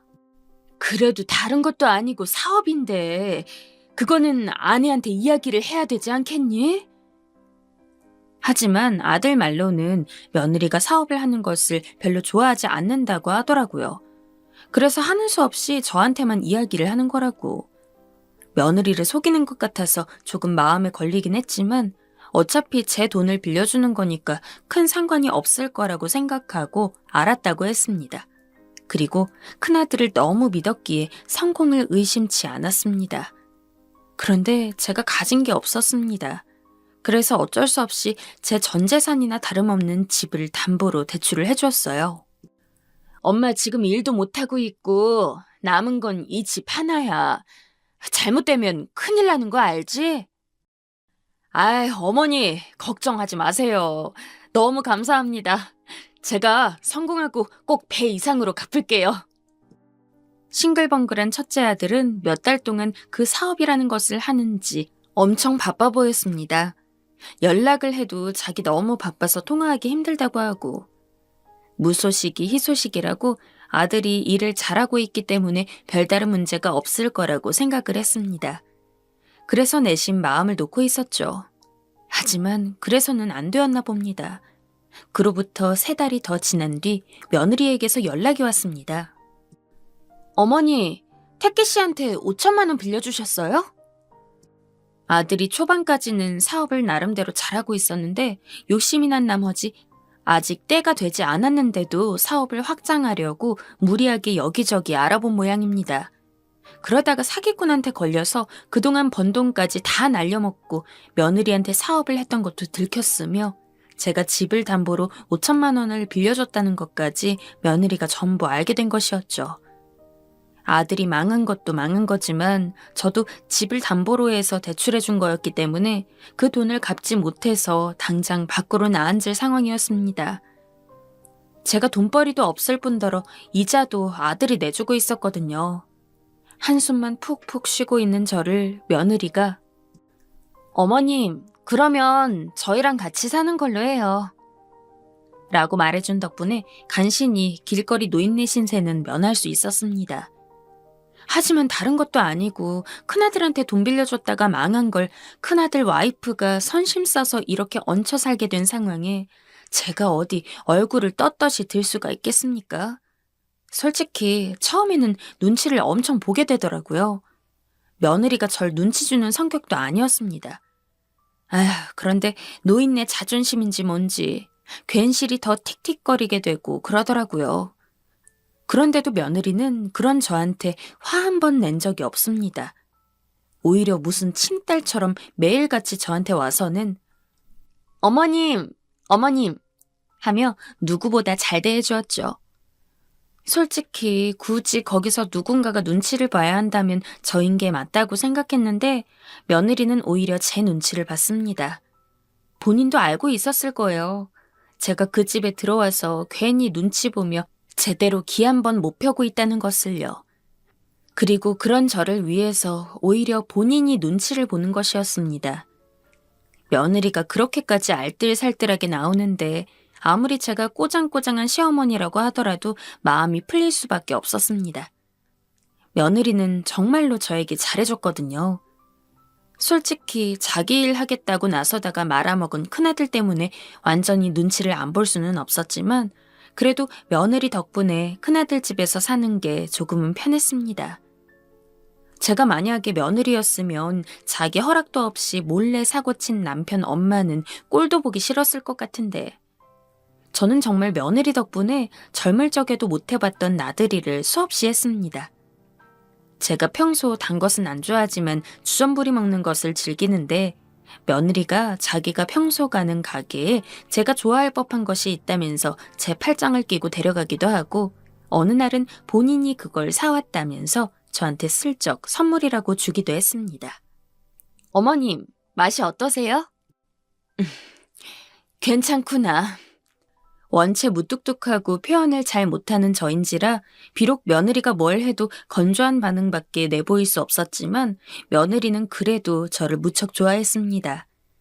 저는 그러면서도 내심 아들이 빨리 자기가 벌려놓은 짓을 모두 해결해서 좀 마음 편히 살 수 있길 바랐지만 아들은 그 어릴 적에는 수재, 영재 소리 듣고 대학도 좋은 곳 나오고 취직도 좋은 곳에 할 만큼 머리가 좋았지만 사업이랑은 영 연이 없는 모양이었습니다. 한 달, 두 달, 세 달, 몇 달이 지나도 상황은 좋아질 기미가 안 보여 며느리도 차마 제 앞에서 내색을 하려고 하진 않았지만 가끔씩 본인도 모르는 한숨을 쉬는 걸로 보아서 아무리 봐도 지금 상황이 나아지려면 한참 걸릴 것 같더라고요. 어머님, 저 다음 달부터 작은 칼국수집을 하나 열려고요. 그러던 며느리가 어느 날 저랑 식사를 하다가 대뜸 저런 이야기를 했습니다. 며느리는 원래 전업주부로서 있다가 아들이 사업을 망하고 나서 작은 회사 사무보조로 일을 하고 있었는데 한참 일 잘하다가 갑자기 칼국수집을 연다길래 뭔가 싶었죠. 들어보니까 본인 친정 쪽에서 약간 지원을 해주는 것 같았습니다. 사무보조로 일을 해도 들어오는 돈이 많지도 않고 그래도 칼국수집을 하면 태기 씨를 도와서 좀 더 빨리 재개할 수 있을 것 같아요. 며느리는 참 생활력이 강한 아이였습니다. 솔직히 본인은 잘못한 거 하나 없는 상황에서 자기 남편이 잘못한 것 때문에 본인까지 덩달아 고생하고 있는 것이었는데 전혀 그런 티 하나 내지 않았죠. 그러더니 며느리는 저한테 말한 대로 딱 한 달 뒤에 작은 칼국수집을 열었습니다. 요새 워낙 음식점 하는 사람들이 많다 보니까 칼국수집을 해도 얼마나 장사가 잘 되려나 걱정하긴 했는데 며느리가 의외로 솜씨가 꽤 괜찮나 보더라고요. 며느리가 차려주는 식사를 먹기는 했지만 그렇다고 해서 특별히 엄청 맛있다거나 장사해도 되겠다는 생각을 해본 적이 없었는데 대충 들어보니까 동네에서 조미료 크게 안 쓰고 맛도 좋고 양도 많고 건강에도 좋다는 소문이 좀 퍼진 모양이었습니다. 그 뒤에 한번 며느리가 와보라고 해서 칼국수를 맛보러 갔었는데 확실히 손맛이 괜찮더라고요. 게다가 처음에는 그렇게 동네에서 소문이 나서 동네 맛집으로 인기가 있다가 나중에는 그 소문이 꽤 여러 지역으로 퍼졌는지 멀리서 온 손님까지 맞이하고 그러느라 며느리는 정말 눈코 뜰 새 없이 바빴습니다. 아침 일찍 가게를 열어서는 밤늦게 들어오곤 했죠. 아니 그 정도로 바쁘면 사람을 쓰지 왜 그렇게 미련하게 혼자서 다 하려고 그래. 고생하는 게 안 돼 보여서 혼도 내봤지만 며느리는 그래도 자기 가게이기 때문에 사장이 좀 나와 있는 게 좋다면서 고집을 버리지 않았죠.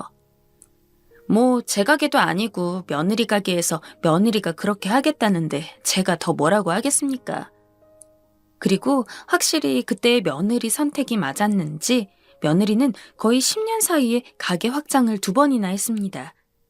처음에 갔을 땐 딱 동네 가게에 걸맞는 작은 크기였는데 이제는 직원도 10명을 넘게 두고 분점과 관련된 문의까지 있을 정도였죠. 하지만 며느리는 분점을 내고 싶어 하지 않았습니다.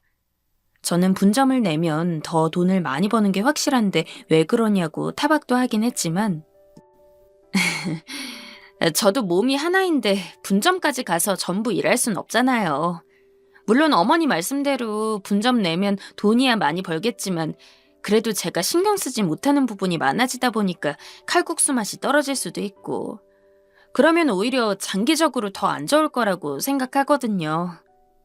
라고 했습니다. 물론 저는 여전히 분점을 내는 게 그래도 맞다고 생각을 하지만 제가 더 강하게 이야기할 수 없는 이유가 있었습니다. 바로 아들이었습니다. 아들은 며느리가 칼국수집이 대박나서 가게도 확장하고 이래저래 바쁜 시기에 며느리 돈을 타서는 또 사업을 어떻게든 살려보겠다고 몇 번 용을 썼습니다. 며느리도 참 멍청한 게 한두 번 망했으면 그 뒤로는 본인이 칼같이 잘라서 돈 빌리지 않게 했어야 되는데 제 큰아들을 믿어도 너무 믿는지 정말 돈을 달라고 할 때마다 별다른 이야기도 없이 알았다고 얼마 필요하냐고 하며 주는 게 제 며느리였습니다. 물론 칼국수집이 성공해서 돈이 많아서 여유가 있었기에 그랬다곤 생각합니다. 하지만 결국 며느리는 큰아들한테 돈을 빌려주다가 자기가 모아둔 돈까지 다 까먹은 적도 많았습니다. 이제 너도 정신 차리고 얼른 취직을 해라. 언제까지 며느리한테 얹혀 살래? 며느리 모르게 제가 아들한테 혼을 낸 적도 있었지만 이미 자기 사업을 하는 맛에 빠져버린 아들이 제 말을 들을 리가 없었죠. 그런 아들을 두고 있는 상황에서 제가 어떻게 며느리한테 감놔라 배놔라 하겠습니까? 물론 문제는 그뿐만이 아니었습니다. 참, 제 배 아파서 낳은 아들이지만 이해 못할 놈이 제 큰아들인 것 같아요. 솔직히 제가 큰아들이었다면 며느리 눈치가 보여서 계속 쥐죽은 듯이 조용히 살았을 것 같거든요.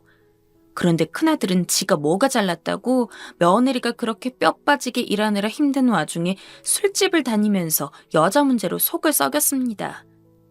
그나마도 며느리는 저 신경 쓸까봐 저한테는 숨기고 그랬었는데 꼬리가 길면 언젠가는 다 밟힌다고 아들놈이 숨길 생각도 안 하고 바깥으로 싸돌아다니다가 제가 알게 된 것이었어요. 솔직히 어미로서 다 큰 아들놈한테 제가 뭐라 하는 것도 한두 번이지. 이렇게 온갖 문제로 사고를 치는데 아휴, 다 큰 아들한테 매번 이런 문제로 혼을 낼 수도 없는 일이고 며느리가 그것 때문에 속 썩으면서 아들이랑 자주 싸운다는 것도 알았지만 저는 그냥 가만히 있었습니다. 지금 생각해보면 며느리가 똑부러지는 구석이 있다는 걸 알아서 그걸 믿고 있었던 것 같아요. 굳이 제가 나서지 않아도 며느리가 알아서 다 해결할 거라고. 그런데 하루는 며느리가 베란다에서 아들과 싸운 뒤 흐느끼고 있더라고요. 못 본 척 지나가려 했지만 왠지 죄책감이 들었습니다. 그 못난 아들을 제 뱃속으로 낳았으니까요. 얘야, 내가 미안하다. 정말 미안해. 내가 저놈을 잘못 키운 것 같아. 다 내 잘못이야. 아니에요, 어머님. 어머니가 무슨 잘못이 있으세요. 남편도 다시는 안 그런다고 하니까 믿어봐야죠. 어머님, 걱정 끼쳐드려서 죄송해요. 이런 며느리가 또 있을까요? 오히려 저를 위로하는 며느리를 보고 전 더 이상 아무 말도 할 수 없었습니다. 그리고 한동안은 조용한 날들이 이어졌습니다. 그런데 올 봄에 일이 터졌습니다. 저는 여전히 큰아들 집에서 며느리 돈으로 먹고 살고 있었고 큰아들도 이제 더 이상 사업 관련해서 이야기는 안 하고 있었지만 역시나 며느리가 벌어오는 돈으로 집에서 놀고 먹는 중이었어요. 큰아들네 집에서 오래 살다 보니까 그 동네 또래 할망구들이랑 조금 친해져서 자주 만나고 그랬는데 그 동네 친구들이 돈 모아서 제주도에 놀러 가자고 하더라고요. 뭐 요새 바이러스 때문에 마스크도 껴야 하고 이래저래 번거롭기는 하지만 벌써 거의 1, 2년째 이러고 있고 앞으로도 만약 영원히 사라지지 않을 거라면 언제까지 집에만 있을 수는 없는 노릇 아니겠습니까? 마침 저도 제대로 밖에 나가본 지가 손에 꼽았는데 제주도 이야기를 들으니까 바로 가고 싶더라고요. 그런데 제가 뭐 나이 먹어서 일하고 있는 것도 아니고 돈이 없잖아요. 그래서 그냥 별 생각 없이 며느리에게 이야기를 했습니다. 평소에도 돈 필요할 때 며느리한테 말했으니까요. 이번에 동네에서 알게 된 할망구들이 같이 제주도 좀 가자는데 네가 비행기표 좀 끊어주라. 평소 며느리는 제가 뭘 부탁하든 늘 웃는 얼굴로 알겠어요, 어머님 하면서 다 들어주는 성격이었습니다. 그래서 설마 제가 그렇게 제주도를 보내달라고 하는데 며느리가 아무 말 없이 냉랭한 얼굴로 쌩하고 지나칠 줄은 정말 생각도 못했어요. 솔직히 기분이 영 좋진 않았지만 그래도 무슨 사정이 있겠거니 싶어서 이번에는 아들한테 이야기를 했습니다. 엄마, 제가 돈이 있을 것 같아요. 애엄마한테 말하세요. 하지만 아들한테 이야기해도 별 수 없었죠. 그래서 저는 대충 며느리 기분이 풀렸을 거라고 생각이 들 때 슬쩍 가서 다시 한번 이야기를 꺼냈습니다. 제주도에 꼭 가고 싶은데 돈이 없다. 아들 녀석한테 이야기를 했더니 너한테 이야기하라고 하지 않느냐. 내가 찾아봤더니 요새 비행기표 얼마 안 하니까 그것만 좀 끊어줘라 라고요. 그런데 가만히 제 이야기를 듣고 있던 며느리가 갑자기 제 앞에서 눈물을 뚝뚝 흘렸습니다. 아니, 너 왜 그러니 갑자기? 제가 얼마나 놀랐겠습니까?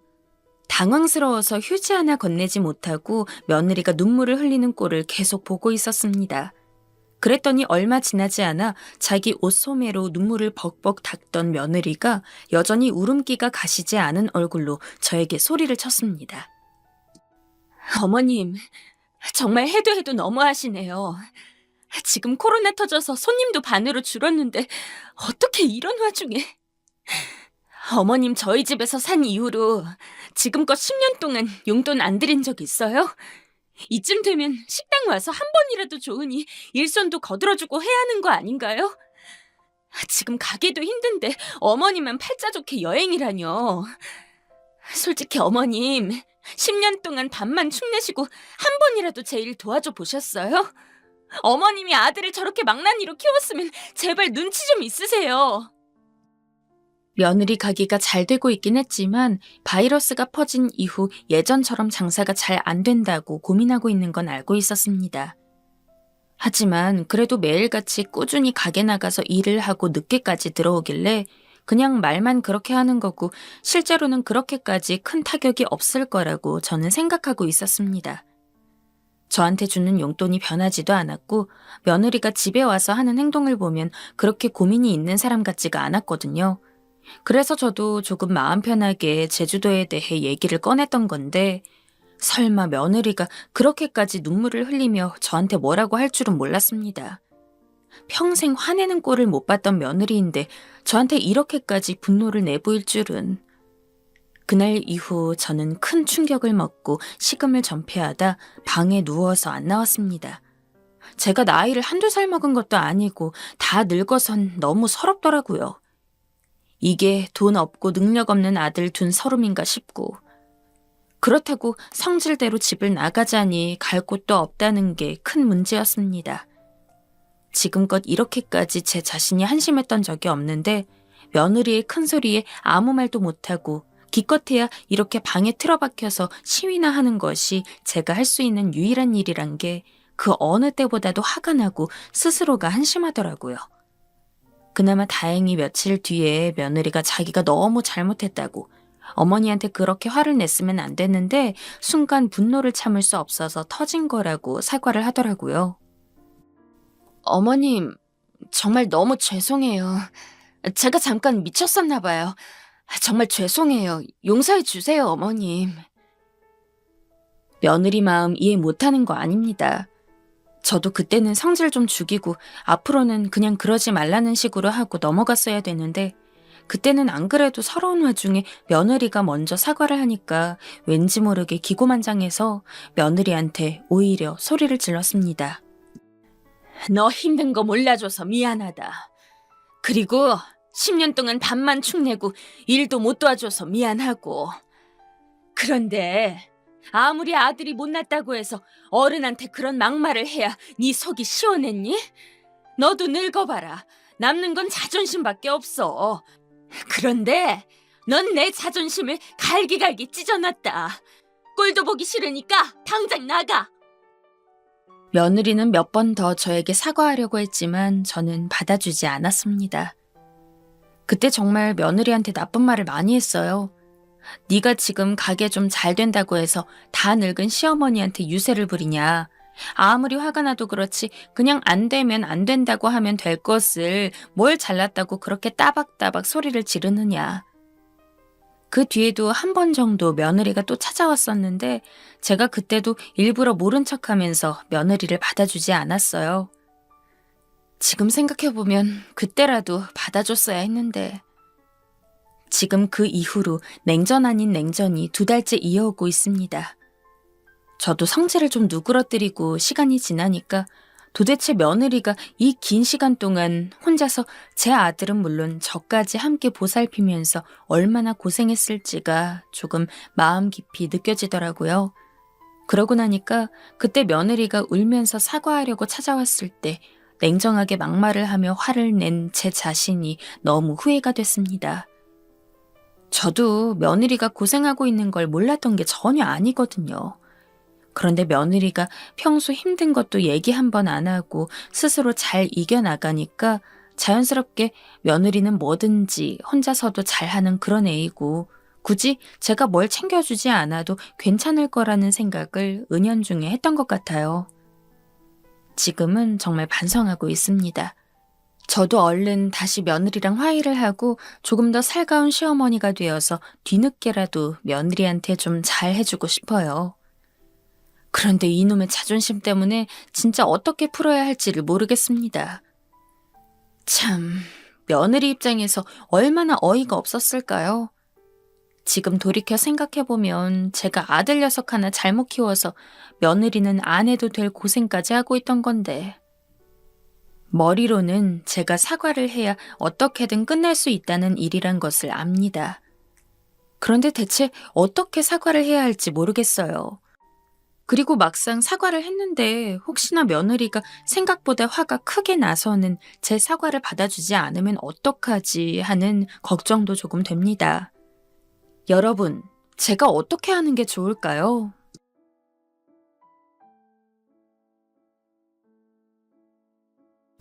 요즘 젊은이들도 삶이 힘들겠지만 제가 어렸던 시절에는 정말로 그날그날 목숨이 붙어있는 것만으로 겨우 감사하며 지내야 했던 때가 있었어요. 누구나 힘들게 살았고 다들 날카로웠던 그 시기에 우리 집에는 기적과도 같은 일이 있었습니다. 저는 일제강점기 시절에 태어났고 우리 집은 저를 비롯하여 총 6남매였어요. 큰오빠가 있었고 그 밑으로 언니들 셋, 그리고 저 다음으로 남동생까지 있었는데요. 제가 태어난 지 얼마 안 되어 나라가 해방이 되었기에 어른들은 무척 기뻐하셨고 그 다음 해에 남동생까지 태어나 얼마나 예쁨을 받았는지 모릅니다. 한창 아들이 귀하던 때에 저와 11살 차이인 큰오빠 밑으로 전부 딸만 낳게 되었고 한참 시간이 지나 막내둥이 남동생을 통해서 겨우 아들을 얻게 되었으니 말이에요. 나라가 뒤숭숭하던 시기여서 엄마와 아버지는 늘 힘겹게 먹거리를 구해와서 살아가셨고 아무리 해방이 되었다고 하지만 당장 이렇다 싶게 살 길이 있는 건 아니었어요. 우리 6남매를 낳고 나니 엄마 몸도 성하지 않아서 늘 아프다는 소리를 달고 사셨고 큰오빠와 언니가 늘 산에서 나무를 뜯어오고 동냥을 해서 겨우 먹거리를 만들어 먹곤 했어요. 당시 우리 집의 자랑이었던 큰오빠는 키도 큰 편이었고 다들 훤칠하고 미남이라는 소리를 했습니다. 옆 동네에서도 사윗감이라고 눈여겨보는 아줌마들이 많았고 엄마에게도 오빠는 아주 큰 자랑이었습니다. 동네 사람들은 늘 엄마에게 오빠를 칭찬했어요. 영환이 같은 미남이 어디 있어? 아주 큰 인물이 될 거야. 한눈에 봐도 엄마를 쏙 빼닮은 얼굴에 눈도 부리부리했고 남자답게 다부지게 생겼다면서 여학생들도 많이 고백을 해왔었어요. 저도 나름 투박한 외모와는 달리 미남인 오빠가 꽤 자랑스러웠는데요. 어머니와 아버지는 당시 19살이었던 오빠를 당연히 곧 장가 보내야 한다고 생각하고 있었고 누구한테 보내게 될지 여러모로 고민이 많으셨던 것 같아요. 그때는 해방을 겪은 직후라 상당히 뒤숭숭했나 봅니다. 사람들이 제대로 자리를 잡고 적응을 하기에 5년이란 시간은 긴 것도 짧은 것도 아니었는데 그때 저희 아버지는 먼 지방에 내려가 있어서 한동안 얼굴을 못 보고 있었어요. 어머니 혼자 연락도 잘 안 되는 아버지를 기다리며 마냥 아들의 혼사를 미룰 수는 없어 곤란했다고 합니다. 결국 급하게 주변에서 소개를 받고 사진만 대강 교환한 후에 혼사를 결정하셨어요. 그땐 누구나 그런 식으로 결혼을 했고 연애를 해서 직접 누군가를 골라서 간다는 건 흔치 않았습니다. 적어도 우리가 살던 동네 쪽은 그랬기에 오빠는 스스로 결혼에 대해서 크게 어떤 의견을 내지 않은 채 엄마의 뜻에 따르기로 했던 것 같아요. 큰오빠가 드디어 장가를 간다니 날짜를 잡아두고 다들 분주한 날들을 보내고 있었고 이제 막 8살이었던 저와 4살이었던 남동생은 집에 이런 분위기를 신기하게 보고 있었어요. 위에 언니들은 저와 나이 차이가 나서 그런지 잘 놀아주지도 않았고 매번 우리 남매끼리만 놀았는데요. 그렇게 시간을 보내던 중에 일상 전체를 무참하게 짓밟아 쓸어버리는 일이 일어나게 되었어요. 바로 6.25가 터지게 된 것이었습니다. 그날의 엄청난 풍경은 너무나 혼란스러워 제대로 기억도 나지 않지만 익숙한 동네 사람들이 금방 사라지고 제각기 피난에 동참하느라 너무 정신이 없었어요. 엄마는 아버지도 없이 우리 6남매들을 다 챙기느라 거의 포기하다시피 힘들게 우리를 끌고 다니셨고 그 와중에 아이들 한둘을 잃어버리거나 힘없는 노인들이 피난길에서 죽어나가는 것은 다반사였어요. 우리는 가는 곳마다 힘겹게 정착해서 겨우 우리 곁으로 주어지는 것들을 먹으며 목숨을 연명하고 안 그래도 몸이 약했던 남동생은 갈수록 버티지 못하고 토해내며 처지더군요. 엄마, 영식이가 자꾸 토해. 엄마를 대신해서 제가 등에 업고 다녔는데 저도 힘들었지만 동생의 기력이 빠지는 것을 느끼니 너무 슬프고 참담하게 느껴졌어요. 그때 전쟁이 얼마나 무서운 것인지 체감하게 되었어요. 이윽고 저는 이때 사람의 죽음이라는 것을 처음 체험하게 되었습니다. 엄마를 비롯해 언니들과 오빠는 모두 힘이 없어 울 수조차 없었고 조용히 이 시간을 받아들이는 수밖에 없었어요. 정확히 언제 숨을 거둔지도 모르게 내 동생 영식이의 숨이 끊어진 것이었어요. 길어지는 피난길에 다들 삐쩍 말라가고 멀쩡한 어른도 굶어 죽는 노릇을 보고 있자니 이건 드문 일은 아니었습니다. 그러나 그게 내 가족이라는 사실은 누구에게나 참담했을 것입니다. 엄마는 죽은 동생을 안고 울지도 못했고 나는 며칠을 동생을 내 등에 업고 다녔어요. 도저히 받아들일 수 없어서 완전히 바짝 말라버린 동생을 그대로 보내줄 수가 없어서 늘 들고 다녔던 포대기에 매어 안고 함께 다녔어요. 나중에 어른들의 만류에 어쩔 수 없이 이름도 모르는 곳에 동생을 묻어야 했어요. 우리는 완전히 지쳐 있었고 길고도 지독했던 피난길에서 동생을 그렇게 보낸 후 시간이 지나 다시 원래의 우리 집으로 돌아오게 되었어요. 당시 큰오빠는 누군가가 우리 아버지를 보았다는 말을 듣고 같이 피하고 있던 동네 어른들과 함께 떼를 째어서 찾으러 갔고 곧 집으로 돌아오겠다는 말만 남기고 사라졌는데요. 완전히 폐허가 되어버린 동네였지만 겨우겨우 쓸만한 곳을 얻어서 엄마와 언니들, 저는 그렇게 하염없이 오빠와 아버지를 기다렸어요. 시간이 좀 지나긴 했지만 막내 남동생을 잃은 엄마는 여전히 어린 아가 있었고 그러던 차에 언니들과 저는 얼른 오빠라도 돌아와서 정한 혼사라도 치르고 조금이라도 모든 게 가닥이 원래대로 잡히길 간신히 바랐어요. 그러던 차 갑자기 누군가가 집으로 뛰어드는 게 아니겠어요? 우리의 눈을 뜨이게 할 만큼 무척이나 좋은 소식과 그리고 믿을 수 없는 끔찍한 소식이 함께 들어오게 되었습니다. 아버지?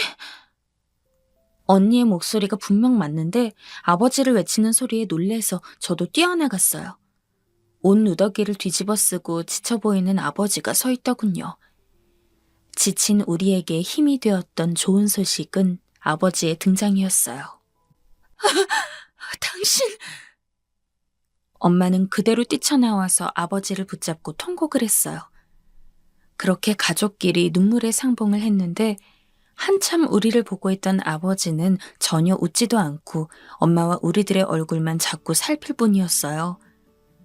엄마는 일단 아버지가 돌아왔으니 마음이 조금 놓이셨는지 큰오빠의 안부를 이야기했어요. 그런데 아버지는 오빠의 상황을 알고 계시는 건지 반응이 뭔가 이상했습니다. 영환이 얘기 못 들었어? 당신이 아는 것 아니었어요? 영환이 당신이 어딘가 있다고 들었다며 김씨네랑 이씨네랑 같이 갔어요. 근데 왜 안 오는 거래요? 영환이가 아버지는 말을 잇지 못하고 계속 고개를 푹 숙인 채 온 얼굴을 찌그러뜨리시더군요. 어린 제가 봐도 상황이 심상치 않다는 것을 알았어요. 이때는 대강만 들었지만 나중에 좀 더 자라서 들은 오빠의 이야기는 매우 참혹했어요. 동네 아저씨들과 함께 어울려서 외주로 나갔던 오빠는 그 또래 청년들과 나이가 있던 아저씨들과 함께 사로잡혔고 위험한 상황에 잘못 휘말리게 되었다는 것입니다. 전쟁 후라 서로를 의심하고 모든 게 무섭게 돌아가던 때였고 여차에서 잘못 끼게 된다면 목숨을 유지하기 힘들었던 것 같아요. 그 자리에서 살아서 돌아온 사람들도 있었으나 우리 오빠는 그만 그 행렬에서 나오지 못하고 다른 청년들과 함께 나란히 총살을 당했다는 것이었습니다. 나중에 엄마와 아버지가 시신을 찾으러 갔으나 이미 근처 분위기는 흉흉해서 들어갈 수 없었고 모든 상황으로 볼 때 오빠가 그 안에 있었음을 의심할 수 없게 되었어요. 엄마는 그날부터 집으로 돌아와서 제정신이 아니었고 우리는 엄마를 진정시키느라 여간 고역이 아니었습니다. 아버지도 괴로웠는지 정신을 차리기 힘들어하셨고 때 아닌 초상에 우리 집에는 음습하고 슬픈 아주 무거운 분위기만이 가득했어요. 그도 그럴 것이 큰오빠는 엄마에게 있어서 큰 자랑이었어요. 시집살이를 호되게 했던 엄마에게 첫 아들이었고 그 이후로 딸들을 줄줄이 낳는 동안에도 여전히 빛나는 별처럼 큰오빠가 옆에 있었다고 했어요. 그런데도 이런 일을 겪게 되었으니 엄마는 얼마나 가슴이 아팠을까요? 그대로 알아 누워버렸고 금세 소문이 났어요. 당연히 우리 오빠와 정혼을 했던 집에서도 그 사실을 알고 올케 언니가 될 예정이었던 순애 언니도 찾아왔어요. 영환 씨 정말 죽은 게 맞나요? 다 듣고 왔어요. 사실 이때에는 이미 정혼을 한 상태에서 서방이 될 사람이 전쟁 중에 죽거나 어디 끌려가거나 하는 경우가 많았어요. 그때 다시 파혼을 할 것이냐 아니면 그대로 서방 없이 들어가서 살 것인가로 많이 나누어지게 되었습니다. 계속 며느리로 들어와서 살라고 고집하는 시댁들도 있었고 저도 우리 엄마가 어떤 결정을 내릴지 궁금했어요. 며칠을 싸매고 누워 말도 못하고 물만 겨우 축이던 엄마는 순애 언니가 찾아온 것을 알고 그대로 나가서 물에 얼굴을 씻더군요. 그러더니 언니를 앉혀놓고 말을 하는데 참 구슬픈 광경이었어요. 너는 네 인생 살거라. 영환이는 우리 가슴에 묻을게. 우리는 저 말을 하고 있는 엄마가 또 발작이라도 일으켜서 쓰러지는 게 아닐까 겁이 났어요. 저 역시 큰오빠를 잃었다는 게 실감나지 않아서 매일 숨죽여 울었는데 엄마의 저 말을 들으니 목에서 말 울음소리가 날 정도로 슬픔이 끌어올랐어요. 엄마가 올케 언니가 될 사람을 놓아주는 걸 보니 그렇게 혼사 준비를 하며 즐거워했던 우리 가족에게 있어 큰오빠는 정말 죽은 사람이 되었구나 실감이 났습니다. 그런데 순애 언니의 반응은 전혀 달라서 숨어서 듣고 있던 나와 언니들은 모두 너무나 놀랐어요. 아니에요. 저는 그래도 영환 씨와 결혼할 거예요. 저 이 집 며느리로 살래요. 눈이 너무나 확 뜨여서 대체 무슨 말을 하는 것인가 싶었습니다. 엄마도 당황해서 몇 번이나 달래가면서 말을 했어요. 목소리에 힘도 없이 설득하는 모습이 안쓰러울 정도였습니다. 너는 네 인생 살아야 한다. 서방도 없이 사는 게 쉬운 줄 아니? 그러나 순애 언니는 결국 엄마의 말을 전혀 들으려 하지 않았고 정한 혼산날에 홀로 가마를 타고 우리 집으로 시집을 왔어요. 그 집에서도 반대가 대단했다고 하던데 사실 이렇게 시댁에서 거절을 하고 파혼을 이야기하면 당연히 끝나는 게 맞았습니다. 그런데 순애 언니는 한사코 죽은 서방에게 시집을 오겠다며 우리 집으로 들어왔어요. 자기가 나서서 들어오겠다고 하는 경우는 많지 않았기 때문에 동네 사람들도 다들 당황스러워했고 엄마와 아버지도 어쩔 줄 몰라 했어요. 사실 그 혼산날을 아무것도 없이 보내게 될 엄마가 걱정스럽기도 했지만 맞아줄 서방도 없이 가마를 타고 처연하게 들어오는 올케 언니의 모습도 만만치 않게 구슬프고 괴로웠어요. 아버지는 이 모습을 그대로 두고 볼 수 없다며 나가버리셨고 저와 언니들이 덤덤하게 올케 언니를 맞았습니다. 그렇게 우리 집으로 들어온 올케 언니는 엄마의 만류에도 불구하고 나서서 자기 마음대로 행동하는 게 아니겠어요? 어머니, 쉬세요. 제가 할게요. 순애야, 그러지 않아도 된대도. 올케 언니는 그야말로 진짜 큰 며느리가 된 것 마냥 우리 집의 모든 것들을 다 돌보려고 엄청나게 애를 썼습니다. 당시에 엄마는 정말로 몸이 힘들어져서 알아 누웠고 아무것도 못하는 상황이시긴 했어요. 아버지도 동시에 아들을 둘이나 잃었으니 살맛이 안 난다며 밖으로 돌기 시작했고 저와 언니들 둘의 앞날이 어찌 될지 참 심각하게 어둡던 때였습니다. 올케 언니는 엄마를 대신해서 집을 쓸고 닦고 먹거리를 만들려고 하더군요. 자기 친정에 가서 먹거리를 조금 얻어다 오기도 하고 나이 차이가 얼마 안 나는 둘째 언니와 함께 산에 가서 풀을 뜯고 나물거리를 만들어 무치기도 하고 우리 집을 읽어보겠다고 애를 쓰는 게 보이더군요. 말도 없고 묵묵하게 움직이는 올케 언니였지만 몸져 누운 엄마를 대신해서 이렇게 바쁘게 움직이는 사람이 있으니 우리 집이 마냥 어둡지만은 않게 느껴졌어요. 그러던 차에 엄마는 어쩔 수 없이 일어나게 되었습니다. 이대로는 니네까지 다 굶어 죽게 될 거야. 내가 삼촌네라도 다녀와 볼게. 그 말을 듣자마자 바로 올케 언니가 이렇게 대답하는 게 아니겠어요? 어머니, 저와 같이 가셔요. 어머니 혼자선 힘드셔서 안 돼요. 결국 엄마는 올케 언니와 함께 몇 시간을 걸어 삼촌 댁에 도착했고 아주 조금의 돈을 빌려오셨어요. 쌀을 겨우 살 수 있을 수준의 돈이었지만 그것을 가지고 옥수수를 잔뜩 사다가 쪄서 역전에 나가서 팔아서 먹여 살릴 심산이셨더군요. 역전에 나가서 김이 모락모락 나는 옥수수를 팔고 그러다 남거나 못 팔면 갖고 와서 다시 우리에게 밥으로 먹이는 생활을 오래도록 했습니다. 올케 언니는 매일 끝도 없이 엄마와 함께 나가서 옥수수를 팔고 먹거리를 조금 얻어오고 그런 식으로 우리를 먹여 살렸어요. 처음에는 이런 상황이 부담스럽다던 엄마도 큰언니 못지않게 힘이 되어주는 올케 언니를 보면서 마음을 다잡으신 것 같더라고요. 한편으론 당시 저도 아무리 어렸다지만 올케 언니가 너무 불쌍했어요. 결혼을 했는데 서방이 없다니 동네 사람들도 수군거렸고요. 저는 결국 참지 못하고 올케 언니에게 묻게 되었어요. 언니야는 우리 오빠 얼굴도 잘 모르잖아요. 그런데도 왜 우리 집에 있는 거예요? 그러면 올케 언니는 뭔가 슬픈 듯한 표정으로 답하더군요. 아가씨, 나는 오빠랑 꼭 결혼하고 싶었어요. 이 집에 있는 것만으로도 좋아요. 들어보니 올케 언니는 예전부터 우리 오빠를 좋아했던 모양이었어요. 당시 우리 오빠는 언니를 잘 몰랐고 아마 살아서 혼사를 치렀다면 그날 처음 얼굴을 보는 것이었을 거라고 하더군요. 올케 언니는 친구네 놀러 갔다가 그 집에 같이 놀러와 있던 우리 오빠를 보고 좋아하게 되었다는 거예요. 결혼하면 꼭 저 사람이랑 하고 싶다고 생각했었어요.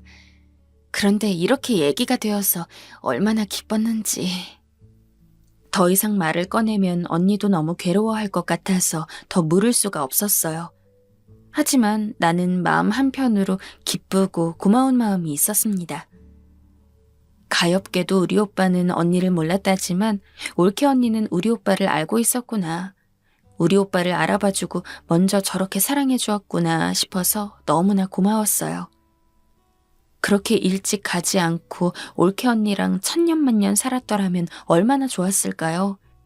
이제서야 언니가 왜 우리 오빠도 없는 집에 와서 이렇게 지극정성으로 엄마에게 잘하고 같이 어렵고 가난하게 살면서 힘든 생활들을 계속하는지 알겠더라고요. 불도 잘 안 떼져서 매번 차갑게 식는 방에서 올케 언니는 이불을 몇 겹씩 깔고 어디서 또 구해온 천대를 대서 우리 엄마가 편히 누울 수 있도록 늘 잠자리를 만들어 주었어요. 아랫목은 늘 엄마 자리로 해주고 나와 언니들이 다 잠든 것을 확인해야 그새 잠에 들었어요. 어느새 정말 가족의 일부처럼 그렇게 지내게 되었고 틈틈이 나의 공부까지 봐주면서 올케 언니의 하루는 너무나 바쁘게 흘러갔어요. 아침이면 그 누구보다 일찍 일어나서 집을 닦고 또 치우고 있는 먹거리로 아침을 차려서 엄마 앞에 놓아드리고 나와 언니들도 말끔하게 챙겨주곤 했어요. 그런 언니를 보면서 엄마는 볼 때마다 울면서 마음을 추스르지 못했지만 그렇게 몇 년이 지나다 보니 같이 받아들이게 되었어요.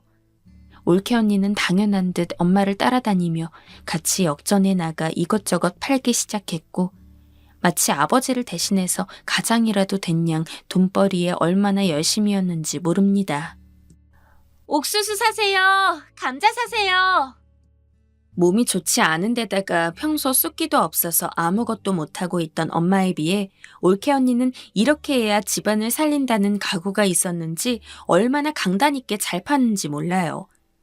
이듬해부턴 저도 여기에 같이 껴서 따라 나갔고 셋이서 함께 팔고 오곤 했어요. 그러다 보니 옆에서 같이 먹거리를 내놓고 있는 할머니들도 도와주면서 열심히 같이 팔아드렸어요. 가끔 역전 앞에서 아름드리 나무 껍데기를 벗긴다고 하면 다 같이 달려들어서 벗겨내는 등 올케 언니와 얼마나 함께 붙어 다니면서 시간을 보냈는지 모릅니다. 그렇게 어느덧 3년이 되려던 차에 아버지는 여전히 돌아오지 않고 우리의 삶은 힘들었던 때에 엄마는 올케 언니를 다시 앉혀놓았어요. 순애야, 이제 나가거라. 다른 남자 만나서 시집 가거라. 이 말을 듣는데 건넌방에서 얼마나 떨리고 무섭던지 저 말을 올케 언니가 받아들일까봐 겁이 났어요. 잘 지내고 있는데 왜 엄마는 또 올케 언니를 쫓아보내려는지 이해가 되지 않았어요. 올케 언니 역시 바로 받아치며 말하더군요. 어머니 왜요? 저는 어머니 곁에 있고 싶어요. 하지만 엄마는 전혀 없이 단호하게 야단치듯이 말했어요. 너는 아직 젊어. 과부로 살게 할 수 없다. 내일 당장 짐 싸서 나가거라. 그 말을 하는 엄마의 목소리는 매서웠으나 엄마의 말에 정말 올케 언니가 다음날 짐을 싸서 떠나고 난 뒤 며칠간 무척이나 괴로워하셨어요. 오빠를 잃었던 때와 다름이 없을 정도로 알아놓으셔서 언니들과 제가 번갈아가며 죽을 끓여다가 먹여드려야 했어요. 저는 올케 언니와 가장 정이 많이 들었기 때문에 인사도 제대로 못하고 그렇게 보내게 된 것이 무척 슬펐습니다. 나에게 많은 이야기도 해주었고 공부도 가르쳐주고 이야기도 들려주고 너무 좋았는데 말이에요. 지금 생각해보면 엄마는 모든 것이 다 올케 언니를 위해서 이렇게 결정한 것이었을 거예요. 그렇게 해서 얼마 가지 않아 우리는 생각지도 못했던 소식을 듣게 되었고 저는 너무나 마음이 허했습니다. 글쎄, 영환이네 시집 갔던 순애 말이야. 금세 다른 집으로 시집 갔다 나봐. 근데 그게 뭐 흉인가? 애초에 서방도 없는 집에 갔잖아. 젊은데 과부 만들 일 있어? 동네 아줌마들이 수군대는 소리를 들어보니 아예 없는 말 같지도 않고 정말로 올케 언니는 새로 시집을 간 게 맞더군요. 생각할수록 아직 20몇 살밖에 채 안 된 올케 언니였는데 아기도 낳을 수 있을 텐데 붙잡고 있어선 안 되겠다 싶더군요. 우리 가족들은 그렇게 이 상황을 되도록 빨리 잊기로 하고 입 밖으로도 올케 언니의 이야기를 서로 꺼내지 않으려 했어요. 엄마는 여전히 몸이 아프신 상태였고 아버지는 그 와중에 잠깐 돌아오시기도 했으나 이내 못 견디고 또 나가버리시더군요. 매번 올케 언니와 함께했던 일들을 이제는 저와 언니들이 같이 하면서 역전해서 음식거리들을 팔고 둘째 언니가 식당에서 일을 하면서 조금씩 끼니를 때우게 되었어요. 그렇게 다시 삭막해진 우리 집에서 저는 깊은 우울감을 느끼며 올케 언니와 보냈던 시간들을 떠올리곤 했습니다. 저와 터울이 훌쩍 나서 기억이 많지 않은 큰오빠보다 어쩌면 올케 언니와 붙어서 지냈던 그 3년 정도의 시간이 왜 그렇게 좋았던 것일까요? 그런데 이후로 도통 믿을 수 없는 일들이 펼쳐지게 되었어요. 거의 1년 가까이 발길을 끊었던 올케 언니가 다시 우리 집에 발을 들이게 된 것이었습니다. 아니, 순애야. 네가 여기 웬일이야. 다시는 오지 말라고 했잖니. 엄마는 몹시 놀라서 자리에서 일어나셨지만 그래도 왠지 모르게 반가운 기색이 역력했어요. 올케 언니 옆에는 웬 남자분이 있고 올케 언니의 배는 크게 불러 있었어요. 딱 봐도 임신을 했다는 것을 알 수 있었지만 뒤이어 하는 올케 언니의 말은 왜 이렇게 가슴이 벅찼을까요? 어머니, 저 이 사람이랑 결혼했어요. 아기도 가졌어요. 그래서 인사드리러 왔어요. 다른 집에 시집 가서도 우리 엄마에게 여전히 며느리 노릇을 하겠다며 새 신랑을 데리고 인사까지 하러 온 것이었어요. 올케 언니와 결혼한 남편분은 그런 내용을 다 알면서도 이해해 주었고 이후로도 계속해서 우리 집에 찾아왔어요. 아기가 태어나고서도 우리 엄마에게 찾아와서 안겨주었고 올 때마다 쌀과 반찬거리들을 갖고 와서 마루에 한창 펼쳐놓고 가곤 했습니다. 갓난쟁이를 데리고 와서 우리 엄마에게 안겨주었을 때의 엄마의 표정을 잊을 수 없어요. 우리 집은 남자씨가 다 끊겨서 이제 아기를 볼 일이 없는데 순애니가 아기를 이렇게 보여주는구나. 저와 언니들도 있지만 엄연히 우리 집 남자였던 큰오빠의 아내였던 언니가 데려온 아기이니 엄마는 이렇게라도 생각하고 싶으셨나 봐요. 너무나 고맙게도 올케 언니는 매달 한 번씩 꼭 우리 집을 자기 친정집인 양 들러주었고 아기가 자라는 것도 보여주고 늘 먹거리를 양손 가득 무겁도록 들고 왔어요. 나중에 큰 병에 걸려서 우리 엄마가 세상을 떠나게 될 때에도 남편분과 함께 찾아와서 엄마의 장례까지 치러주었어요. 3일 내내 함께 있었고 우리들을 위로해 주었던 올케 언니는 정말 천사 같았습니다. 일찍 엄마를 떠나야 했던 큰오빠와 남동생이 보내준 천사가 아닐까 싶을 정도로 그렇게 오래도록 우리 가족 곁에 있어 주었어요. 오빠만 죽지 않았더라면 진짜 올케 언니를 우리 가족으로 데리고 있으면서 사이좋게 지낼 수 있었을 텐데 이런 아쉬움이 컸지만 그런 마음을 알기라도 하는 듯 매번 빠지지 않고 모든 경조사를 챙겨주고 며느리 노릇을 야무지게 했던 올케 언니.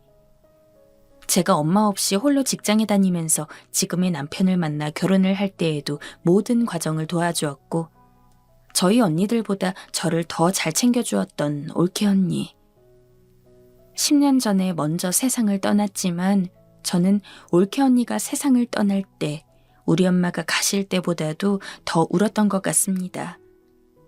그곳에서는 부디 큰오빠를 만나서 며느리 노릇도 올케 노릇도 잘했노라고 말해보길 바라게 되더군요. 나는 누가 나에게 시킨다고 해도 올케 언니와 같은 인생을 살 수 없을 것 같아요. 다들 그렇지 않나요? 내 인생에서 올케 언니와의 만남은 큰 기적이었고 축복이었어요. 전쟁이라는 아픔이 모든 것을 망쳐놓았지만 그 사이에서도 올케 언니가 피워낸 예쁜 꽃들을 보면서 저는 삶의 용기를 내며 열심히 살아왔던 것 같습니다. 큰오빠를 잃은 슬픔이 컸지만 오빠로 인해 올케 언니라는 인연을 만날 수 있었으니 그 또한 감사히 여기고 싶어요.